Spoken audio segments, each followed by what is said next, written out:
남한의 부잣집 딸이 패러글라이딩을 하다가 우연히 북한에 불시착하였다.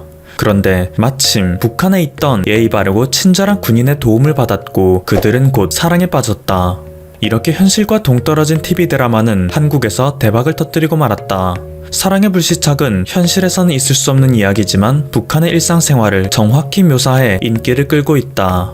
불과 2달 전 일본에서 대서특필했던 기사입니다. 현재 대한민국은 북한과 휴전 상태임에도 불구하고 북한을 소재로 하는 로맨스 드라마가 인기를 끌고 있는 것을 비꼬고 있죠. 한반도의 분단은 한국의 드라마나 영화에 자주 등장하는 주제이다. 하지만 그렇다고 해서 극중 배경 대부분이 북한인 경우는 드물다. 한 탈북자는 북한 마을로 돌아간 기분이었다 라고 답하기도 했다. 하지만 이것은 결국 단순한 판타지에 불과하다. 2달 전 제가 이 기사를 처음 접했을 때에는 한국 드라마를 비판하는 것 치고는 너무 디테일한 것까지 잘 알고 있지 않나? 알고 보면 기자 본인이 이 드라마의 열혈 시청자가 아닐까? 라는 생각을 했었습니다. 또한 한편으로는 일본은 매일 한국에게 신경 쓰지 말자고 말하면서 왜 이렇게 별것 아닌 것에도 관심을 갖는지 모르겠다 라는 생각이 들기도 했는데요. 물론 이 드라마가 북한을 미화한다는 비판이 한국에서도 있긴 했습니다. 하지만 그것은 최소한 일본이 왈가왈부할 문제는 또 아닌데요. 이런 와중에 최근 놀라운 사실을 발견했습니다. 지금 보여드리고 있는 사진은 한때 일본 넷플릭스의 콘텐츠 랭킹인데요. 1위는 일본의 애니메이션인 귀멸의 칼날, 2위는 한국의 이태원 클라스, 3위는 무려 사랑의 불시착입니다. 역시 저의 예상이 맞았다는 것을 알 수 있죠. 사실은 일본인들이 한국의 드라마에 빠져 있었던 겁니다. 누구보다도 한류 콘텐츠를 사랑하지만 여전히 한국 때리기에 집중해야 하는 일본의 언론이었기에 어쩔 수 없이 최애 드라마를 까내려야 했던 그들의 직업정신을 응원합니다. 사실 이런 현상이 벌어지고 있는 것은 비단 일본뿐만이 아닙니다. 대만 8개, 말레이시아 5개, 싱가포르 5개, 필리핀 5개, 홍콩 5개, 베트남 8개. 현재 한국에 대해 사상 최고의 반기를 드러내고 있는 베트남을 포함하여 아시아의 수많은 국가들은 한류 콘텐츠에 푹 빠져 있는데요. 이것은 예전부터 흔한 일이긴 했지만 C19가 전 세계에 만연하면서 더욱 가속화되고 있습니다. C19가 전 세계의 경제를 얼어붙게 하면서 미국의 증시지수는 대폭락장을 맞이했었죠. 현재는 일정 부분 회복하기는 했지만 주가지수 1만에 접근하던 전성기의 나스닥을 생각하면 이제 겨우 8,000선에 머무르고 있는 지금이 초라하게 보일 뿐인데요. 심지어 이러한 회복조차 일시적일 뿐이지 실제로 세계의 방역 현황, 특히 미국의 방역 현황은 이전에 비해서 전혀 나아질 기미가 보이지 않고 있기 때문에 조만간 전 세계의 증시는 2차 폭락을 맞이할 것이라는 예측도 조심스레 나오고 있는 상황입니다. 그런데 이런 상황 속에서 대세를 거스르고 주가 폭등을 보이는 기업들도 있는데요. 언택트를 대표하는 기업들이죠. 온라인을 기반으로 운영되는 유통, 게임, 교육 이외에도 미디어 콘텐츠 사업이 큰 호황을 누리고 있습니다. 지난 3월 국내에서는 유튜브가 2월에 비해 20% 증가한 이용시간을 보여주며 압도적인 사용률을 기록했고 넷플릭스의 경우 전년 대비 300%라는 엄청난 성장률을 보여주었습니다. 이런 현상은 전 세계로 범위를 확대해도 마찬가지라서 넷플릭스는 세일 이전의 주가는 이미 뛰어넘고 가파른 상승폭을 보여주기도 했죠. 그리고 이런 환경 속에서 누구보다 큰 혜택을 받고 있는 것은 다름 아닌 대한민국인데요. 넷플릭스가 한국에 투자하고 있는 금액이 어마어마하기 때문입니다. 과거 넷플릭스에서 300억 원을 주고 판권을 구매했던 미스터 선샤인은 일제시대의 독립운동을 그린 한국의 시대극으로서 해외 시청자들에게는 다소 이해하기 어려운 주제를 갖고 있는데요. 그럼에도 불구하고 그 아름다운 영상미와 스토리로 인해 서구권 시청자들 사이에서 큰 인기를 끌었습니다. 또한 120억 원을 투입하여 제작된 킹덤은 190개국에 동시 공개되어 27개의 언어 자막 및 12개 언어 더빙이 제공됐었는데요. 넷플릭스에서 볼 수 있는 최고의 공포극 중 하나라는 극찬을 받으며 극중에 나오는 생소한 사극의 모자들이 해외 네티즌들 사이에서 화제가 되기도 했죠. 2020년 초 후속으로 공개된 킹덤2 역시 해외에서 큰 인기를 끌며 막강한 한류의 영향력을 과시했습니다. 그런데 한류가 아무리 인기가 좋다 해도 한류는 곧 성공이라는 공식이 성립될 정도는 아니었는데요. 당장 무려 540억 원의 제작비를 투입했던 아스달 연대기는 방영이 시작되기 전 그 엄청난 스케일과 출연진으로 인해 사람들의 큰 기대를 받았었죠. 하지만 막상 공개가 되고 난 후 기대치보다 너무 낮은 시청률을 기록하며 수많은 비판을 받았습니다. 드라마가 종영된 후 계속 보니 볼만하다라는 평을 받으며 어느 정도 이미지 회복이 되는 듯 싶었지만 이전에 모았던 기대치만큼은 아니었고 무엇보다 540억 원이라는 제작비를 만회할 정도로 성공하는 결과를 낳지는 못했죠. 넷플릭스에서 상당 부분의 제작비를 지원한다는 것을 감안하면 넷플릭스의 입장에서는 참 뼈아픈 실책이 아닐 수 없는데요. 그럼에도 불구하고 넷플릭스에서 한류 콘텐츠를 절대 포기할 수 없는 이유가 있습니다. 2020년 4월 기준 넷플릭스는 전 세계에 걸쳐 1억 8천만 명의 구독자를 보유하고 있죠. 이미 서구권에서 넷플릭스는 삶의 일부가 된 상태인데요. 2016년 서구권 시장은 이미 재패했다고 판단한 넷플릭스에서는 이제 아시아 시장을 정복하겠다는 일념하에 당시 인터넷 보급률이 전 세계 최고 수준이었던 한국에 진출했습니다.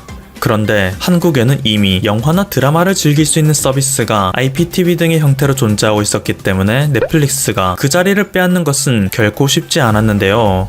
넷플릭스에서는 결국 한국 시장에 야심차게 진출하긴 했지만 미국 드라마 매니아들 사이에서만 소소하게 소비되는 것에 그쳤습니다.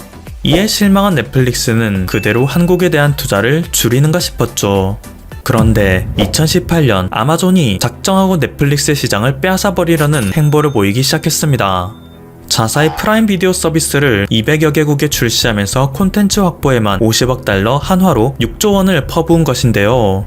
넷플릭스 같은 경우 시장의 선구주자로서 이미 벌어들이고 있던 수익금 대부분을 재투자할 정도로 공격적인 규모 확장을 하고 있었는데 아마존이 이미 전 세계를 주름잡고 있는 인프라와 자본력을 바탕으로 넷플릭스가 열심히 닦아놓은 털을 빼앗으려 한 것이죠. 때문에 발등에 불이 떨어진 넷플릭스는 다시 한번 아시아 시장에 눈을 돌리게 되는데요. 아시아 시장은 OTT 서비스가 아직 제대로 시작되지도 않은 국가들이 많았고 아마존 역시 아시아 시장에서는 이렇다 할 영향력을 행사할 인프라가 없었기 때문이죠. 아마존이 손을 뻗치지 않은 청정구역인 아시아 시장을 넷플릭스에서 가장 먼저 차지한다면 서구권에서는 과열 경쟁이 일어나는 한이 있더라도 아시아에서는 무혈 입성을 할 수 있다는 판단이 선 것입니다. 그리고 그때부터 넷플릭스에서 아시아 전략을 고민해본 결과 아시아 시장에서 먹히는 콘텐츠는 서구권의 콘텐츠가 아니라 당연히 아시아인이 출연하는 아시아인의 콘텐츠일 거란 결론을 내렸습니다. 그리고 결국 이 중에서 가장 독보적인 파급력을 지닌 한류 콘텐츠에 집중 투자를 하기로 결정하였죠. 이 결과로 2016년 60편에 불과했던 넷플릭스 한국 콘텐츠는 2019년 5월 기준 300편 이상으로 급증하는 모습을 보였습니다. 그런데 이러한 넷플릭스에게 2차 시련이 닥칩니다. 2019년 하반기 미국을 시작으로 애플에서마저 애플TV 플러스라는 스트리밍 서비스를 100여 개국에 서비스 개시한다고 발표한 것인데요. 2019년에만 콘텐츠 투자 비용으로 60억 달러 한화로 7조 원을 지출했다고 하죠. 게다가 전 세계 미디어 업계의 최강자라고 불리는 디즈니에서도 디즈니 플러스를 시작하겠다고 나섰는데요. 이에 따라 마블 콘텐츠를 넷플릭스에서 전면 철수시키며 한동안 인터넷상에서는 마블 없는 넷플릭스를 탈퇴하고 디즈니 플러스에 가입해야 할까요? 라는 반응이 쏟아져 나오기도 했습니다.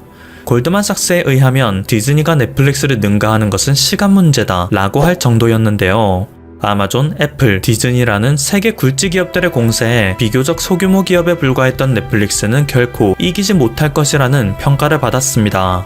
그리고 이 시장을 개척하기 위해 쏟아부은 막대한 투자 비용은 그저 대기업들의 투자 비용을 아껴주는 결과만 나왔을 뿐이라며 넷플릭스는 곧 장렬하게 전사할 것이라는 전망이 우세했는데요. 정작 C19가 전 세계를 덮치면서 넷플릭스는 이 위기에서 벗어나게 되었습니다. 세 가지 공룡 기업들은 아직 초기 투자를 진행하며 점유율을 야금야금 늘리고 있었지만 한순간에 집에 갇혀있게 된 전 세계인의 입장에서는 현재의 독보적 1위 넷플릭스에 더 큰 비중을 둘 수밖에 없었죠.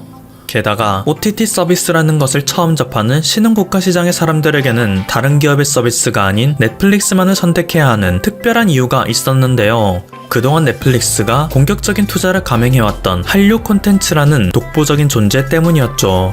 앞서 설명드렸듯이 이미 서구권 시장에서는 스트리밍 서비스가 일상으로 접어들어 넷플릭스를 보든 아마존 프라임을 보든 애플 TV 플러스를 보든 대부분 비슷한 콘텐츠를 서비스하고 있기 때문에 콘텐츠 자체만으로는 시청자에게 큰 매력을 어필할 수 없는데요. 이들에게 있어 새로운 시장인 아시아 권역에서는 그동안 넷플릭스가 투자해온 한류 콘텐츠가 막강한 유인책으로 작용한 것입니다. 스트리밍 서비스라는 것이 생소하여 넷플릭스가 영향력을 넓히는데 다소 오랜 시간이 걸릴 거라 생각했던 동남아시아 지역에서 쓸구 사태로 인해 사람들이 한순간에 집 안으로 들어오자 그 모든 이들의 관심은 한류 콘텐츠를 지닌 넷플릭스에 쏠린 것이죠.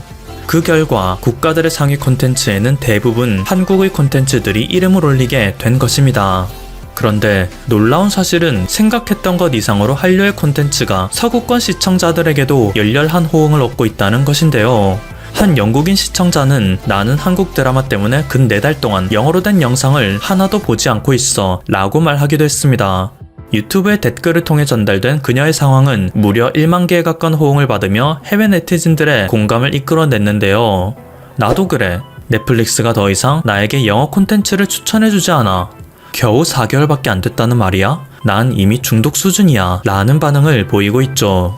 심지어 최근 국내에서도 큰 화제를 몰고 있는 드라마 부부의 세계에 출연하고 있는 배우 한소희 씨의 인스타그램에는 이 여배우가 진짜 나쁜 사람이라고 착각했던 해외 네티즌들이 지속적으로 몰려와 비난을 하는 기이한 상황이 펼쳐지기도 하는데요. 과거 나이젤 베프티스트 파트너 디렉터를 통해 넷플릭스는 아시아 시장에서 성공적인 서비스를 구축하는 것이 어려웠다. 그래서 한국의 콘텐츠를 적극적으로 기용하게 됐다 라고 말했습니다. 또 이후에는 미국의 미디어 잡지인 버라이어티를 통해 우리는 한국에서 이 사업을 시작할 때부터 한국 드라마가 시장에서 잘 먹힐 거라 확신했었고 그 전략은 성공적이다. 한국 드라마는 지금도 질적으로 성장하고 있으며 우리는 앞으로도 더 많은 투자를 할 것이라 했죠. 현재 전 세계에서는 K-방역이라고 불릴 정도로 한국에서의 방역 모델이 큰 모범이 되고 있는데요. 이와 함께 각종 의료물자도 한국 제품이 폭발적인 수요를 얻으며 한국의 브랜드 이미지는 날이 갈수록 높아지고 있습니다. 그리고 이런 상황 속에서 한국의 미디어 콘텐츠는 기존의 영향력을 지니고 있던 아시아 시장에서 뿐만 아니라 서구권 시장에까지 영역을 확장시키며 한국의 소프트 파워를 과시하고 있는데요. 위기는 곧 기회라고 하죠. 위기가 닥쳤을 때 그것에 무너지면 그것은 위기로 남을 뿐이지만 철저한 준비와 뛰어난 대응력으로 이를 맞이하면 그 어느 때보다도 폭발적인 성장을 맞이할 수 있습니다. 누구보다도 오랜 기간 내실을 다져온 한국은 2020년 세계적 위기에 대응하여 누구보다도 뛰어난 성장 동력을 쌓아가고 있다는 현 상황 알려드리며 오늘의 영상 마치겠습니다. 지금까지 퍼플튜브였습니다. 여러분의 구독과 좋아요 그리고 알림 설정은 콘텐츠 제작에 큰 힘이 됩니다. 추천 한번 정중히 부탁드리면서 들어가 보겠습니다. 오늘 2가지 주제 다뤄보도록 할 텐데요. 첫 번째 주제부터 가보면 일본이 작년 7월 수출 규제를 하고 나서 여러 가지 타 이슈가 사실 뒤엉키면서 사실상 한국과 일본 양국 정부 차원에서 이 이슈에 대해서 지금 다룰 여력이 전혀 없는 것 같습니다. 그럴 만도 하죠. 어쨌든 그러면서 일본 소재 기업들 입장에서 생각을 해보면 너무나 한국 수출로에 한국이 사실 뭐 반도체라든지 뭐 디스플레이라든지 이런 여타 완성 제품의 강국이잖아요. 제조 강국이다 보니까 이쪽으로의 판로가 계속 막히니까 자기들 먹고 살 게 지금 걱정이 되는 거예요. 자기들도 살아야 되잖아요. 결국 일본 기업들이 한국 공장으로의 증설이나 신설 그리고 생산량 확대를 본격적으로 결정하고 있습니다. 사실 당연한 수순이죠. 다른 이해관계를 떠나서 일본 소재 기업들 입장에서는 당장의 매출 영업이익이 폭락을 지속적으로 하고 문제가 해결될 기미를 안 보이니까 방법이 없는 거죠.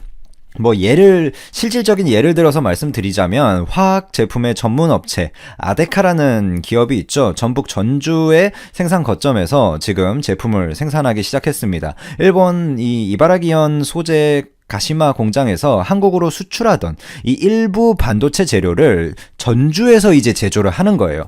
그러니까 생산 기지 이전의 개념이 있는 거죠. 이 아데카가 삼성전자에 공급할 이 CP 하프늄이라는 제품을 여기서 생산할 것으로 보이고요. 이 CP 하프늄이 그럼 뭐냐 하면 회로에 누설 전류 있죠. IP를 차단하는 고유 전체, 그러니까 하이K 방막을 씌울 때 사용되는 전구체입니다. 그동안 이 CP 지르코늄을 활용한 소자 업체는 D램의 미세화에 따라서 차세대 물질인 이 CP 하프늄을 채택하는 그 비중이 계속 높아지고 있었거든요. 삼성전자가 사실 여기에서 아데카한테 받는 게 조금 있는데 그것을 전주에서 안정적으로 공급하려고 한국으로 계속 들어오고 있습니다. 이런 업체들이 뭐 또 있죠. 삼불화질소로 NF3라고 불리는 그것을 한국 반도체 제조사한테 공급하는 간토 덴카공업이라는 곳이 있는데요. 충남 천안에 신공장을 건설하고 가동을 시작했습니다. NF3는 이 CVD를 할 때, 그러니까 증착을 할 때 그 장비 챔버의 잔유물을 제거하는 그 좀 세정가스다 이렇게 보시면 돼요. 그러니까 CVD를 많이 하면 많이 할수록 계속 씻어줘야 되니까 NF3에 대한 소요량이 계속 늘어나는 약간 그런 거죠. 그리고 천안 공장에다가 별도의 R&D 센터나 그런 것들을 구축을 한다고 합니다. 아예 뭐 이 정도면 거의 한국 기업이 돼가는 중이죠. 이 일본 반도체 소재가 왜 이렇게 한국을 오냐? 그러면 결국에 일본 아베 자국 정부에 대한 어떤 기대를 이제 거의 놓은 거고, 그런 까다로운 수출 규제를 피하면서 우리나라 삼성이나 뭐 SK 같은 사실 전 세계 메모리 반도체의 70%를 점유하고 있기 때문에 이쪽을 버리고는 살아남을 수가 없거든요. 그러니까 이쪽에 좀 어떤 제품의 납품 기한, 어떤 리드 타임을 줄여가지고 좀 더 안정적으로 공급하기 위한 뭐 그런 태도다 이렇게 볼 수 있습니다. 그리고 삼성전자, SK하이닉스도 계속해서 정말 필수적인 일본 소재나 이런 약간의 그런 것들 빼놓고는 계속해서 공급처 다변화를 가속화하고 있기 때문에 일본 입장에서는 이대로 넉놓고 있다가는 자기네들 다 망하겠다. 가서 우리가 이렇게 싸게 이렇게 가까운 데서 빨리 줄 수 있으니까 제발 조금이라도 써달라. 약간 요런 어떤 느낌이 강하다. 이렇게 볼 수 있습니다. 근데 이런 성향이 일본에만 있냐? 그러면 아닙니다. 미국의 화학 소재 기업 듀폰이 또 내년까지 2,800만 달러, 그러니까 300억 원 정도 되죠? 요거를 투자해서 한국의 EUV용 PR, 요게 또 일본이 핀셋 제재로 해가지고 우리나라를 수출 규제했던 그 품목인데, 이때다 싶어가지고 듀폰이 바로 EUV용 PR을 우리나라 한국에 생산 공장을 구축을 합니다. 그러니까 TOK가 원래 이걸 했었는데 인천 송도에 EUV용 PR을 생산하고 있는데 그거에 맞서가지고 우리도 여기서 해야겠다 뭐 이렇게 하는 거죠. 자, 뭐 요 정도로 이번 첫 번째 이슈는 보면 될 것 같고요. 두 번째 주제로 한번 한번 보죠. 오늘 선물 기준으로 WTI 원유가 30달러 선을 붕괴했고, 뭐 브렌트유 같은 경우도 마찬가지죠. 그러니까 뭐 마이너스 30%를 찍었으니까 그 선물 기준으로요. 그 곱하기 2 레버리지로 인버스 레버리지로 가면 막 마이너스 60% 막 이런 게 찍히는 그런 날이었습니다. 이렇게 유가가 어쨌든 내리꽂은 데는 다들 아시는 두 가지 이슈가 있습니다. 요게 뭐 다들 아실 수도 있는 그런 쉬운 이야기들인데요. 제가 안 그래도 구독자분들이 질문이 몇 개 또 공통적으로 와가지고 그래서 답변 차원도 있고 해서 답변을 드리는 것이니까 한번 들어보시면 뭐 나쁠 건 없을 것 같아요. 첫 번째 이슈는 결국에 경기 불황으로 인한 수요 불확실성이죠. 그 수요 불확실성이 이 펀더멘털을 약하게 해준 상태에서 사우디아라비아와 러시아가 원유 감산을 놓고 끝내 이견을 좁히지 못하면서 결국 감산 합의라는 것에 실패를 해서 결정적인 한 방을 내리꽂았죠.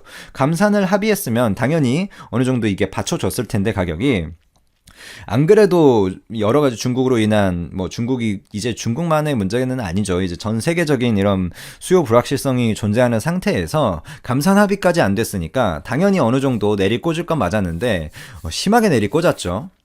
물론 이런 어떤 감산합의 실패가 의도적이었다. 이 근거가 시일가스 기업들을 줄도산 시켜가지고 트럼프 재선을 막기 위한 러시아의 의도 아니냐. 뭐 이런 말들도 있지만 저희가 그런 정치적인 이슈가 지금 저희한테 핵심은 아니고 그 이유가 뭐던 경제적으로 보면 어쨌든 감산 실패로 인한 하락이 분명하고 오펙과 러시아의 유가 전쟁은 이미 시작됐다고 보는 것이 합리적이고 올해 유가 최대 하락선을 단기적으로 20달러로 보통 전문가들은 보고 있습니다. 자, 이것은 그러니까 20달러 선까지 보는 것은 그 아래 유가 펀더멘털이 있기 때문이에요. 더 내려가면 이건 막 기름이 물보다 싸고 막 이 정도 수준이 되기 때문에 더 이상 내려갈 수는 없고 그 거의 최저치를 뚫겠다 요렇게 보고 있는 거죠. 자, 이거까지는 그냥 사실관계를 말씀드린 거고 여기서 구독자분들 중에서 질문 주신 것이 아니 유가가 떨어진다는 것은 원가가 하락하는 것 아니냐, 화학 업계로 생각을 하면요.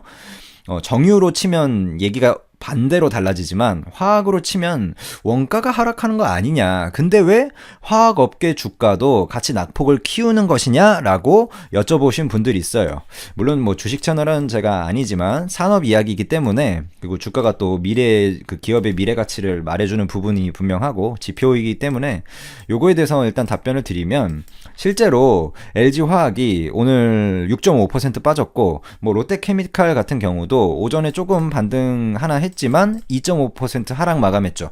여기서 LG화학은 이라는 회사는 이제 올해 말까지 가면 전기차 배터리로 이제 해석해야 되는 반쯤은 그 매출 비중이 50%까지 올리기로, 한 15조 선까지 올리기로 이제 4분기 실적 발표 컨퍼런스 콜에서 말했으니까 그렇게 해석을 해야 되는데, 뭐 일단은 지금 상황에서는 아니니까요. 전기차 배터리로, 그리고 PER 60배에 달하는 고평가 종목이었으니까 조금 더 낙폭이 나온 것 뿐이고, 어차피 현재 매출 기준으로 75%가 LG화학이 이제 화학에서 나오는 매출이니까 큰 틀에서는 같은 방향성입니다. LG화학 제품 캐파로 치면 물론 종류는 어마어마하게 많지만 결국 핵심적인 것만 보면 에틸렌이나 프로틸렌 같은 이제 1차 제품이죠. 거기에 쌀 역할을 하는 것이 바로 나프타인데, 나프타를 만드는 과정이 그냥 NCC죠. 원유 정제. 원유를 정제해서 나프타가 나온다. 그 말이죠. 그럼 결국 단기적인 스프레드 회복이라는 건데, 스프레드가 이제 제품 가격에서 원재료를 뺀 값을 뜻하는 거죠. 또한 이 같은 국제 유가 하락을 러시아 등에서 의도적으로 이제 일으키면 셰일가스 생산업체 입장에서는 당연히 감산을 할 수밖에 없거든요. 아니, 생산을 하면 할수록 적자인데 생산을 하고 싶어도 당연히 할 수가 없죠. 생산을 하면 할수록 적자면 당연히 감산을 할 수밖에 없는 그 이치고, 그러나 시장은 이 원가 하락이라는 이 스프레드, 즉 단기적인 수혜보다 중국을 비롯한 주요 시장의 수요 감소를 훨씬 더 크게 보고 있는 겁니다. 즉 유가 하락이라는 단기적인 측면보다 여러 이슈로 인한 장기적, 세계적 경기 침체 우려를 훨씬 높게 본 것이고, 이는 수요 위축에 대한 두려움이 원가 절감에 대한 기쁨보다 컸다 라고 볼 수가 있습니다. 즉, 뭐 문제가 해결되려면 그럼 어떻게 돼야 되나? 그러면 사우디나 러시아가 전향적인 태도를 보여준다거나, 아니면 지금 현재 세계를 짓누르고 있는 다들 아시는 그 이슈가 어느 정도 해소되지 않는 한, 지금 미국이나 유럽에서 또 불거지고 있죠. 이런 것들이 해소가 안 되면 공매도의 먹잇감이 될 수밖에 없는 부분이에요. 자, 이 부분은 제가 지금 말을 오해하실 수가 있는데, 주가가 떨어질 것이다 라는 예측을 하는 것이 아니라, 왜 당연히 역사적으로 유가가 떨어지면 원가가 떨어지고 스프레드가 높아지면서 반등했던 화학 산업이 이번에는 같이 떨어졌는가에 대한 분석일 뿐이고, 그러한 세계적 펀더멘털 훼손이 회복되기 전에는 이제 아주 장기적인 관점에서 유의미한 상승이 조금 힘들지 않을까, 떨어진다 뭐 오른다 이런 이야기가 아니라 짓누르고 있는 게 있다. 뭐 요 정도의 개인적인 사견입니다.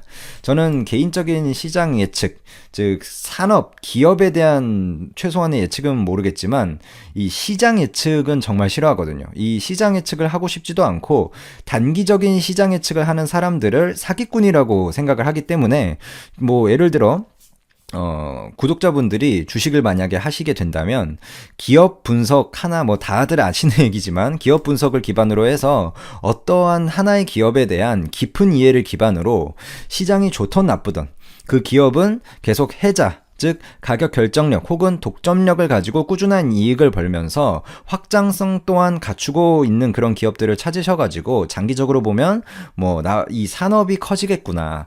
그러니까 Q만 커지면 안 되고 당연히 P도 커져야겠죠. 그러니까 양만 많으면 안 되고 수익성이 나오고, 그 다음에 시설 투자 같은 것들이 비용이 합리적이고, 그러니까 공급이 또 합리적이고, 그러면서 수요가 오르고, 이런 것들을 기업을 분석하고, 뭐 사업 보고서나 뭐 연말 보고, 워런 버핏도 연말 보고서를 제일 많이 본다고 하더라고요. 그런 것들을 참고하셔가지고 만약에 하신다면 뭐 안 하는 것도 좋지만 투자를 하셨으면 하는 바람입니다. 물론 단기간 시장이 반등할 것이다, 막 이래 가지고 뭐 이번 이슈가 어쩌고 유가가 어쩌고 이러면서 이러니까 반등이 나올 거야, 이거는 거의 뭐 코스피 지지선까지 떨어졌어, 이런 말 하면 그럴듯하게 하기 쉽습니다. 하지만 이런 예측을 하는 것은 굉장히 힘든 일이에요. 변수가 너무나 많은 불확실성 어떤 게 있는 부분이거든요. 물론 이런 것들을 잘 아시는 거시경제의 대가분들이 분명히 계시죠. 저도 그런 재능이 있었으면